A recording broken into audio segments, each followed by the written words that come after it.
Hey guys, what's up? Today I'm going to show you how to use Face ID to lock down your Safari private browsing. It's a simple trick, but it makes a big difference. Let's dive in. Okay, first things first. Let's head over to the Settings app on your iPhone. Scroll down until you see Face ID and Passcode and tap on that. Make sure Face ID is all set up and ready to go. You'll need it for this to work. Got it? Great. Now go back to the main settings page and scroll down until you find the Safari app. Tap on Safari to open its settings. Now keep scrolling until you get to the Privacy and Security section. Here's where the magic happens.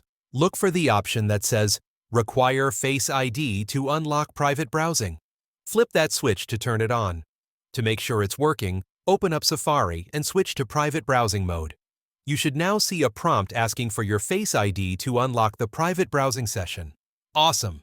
You've now added an extra layer of security to your Safari private browsing.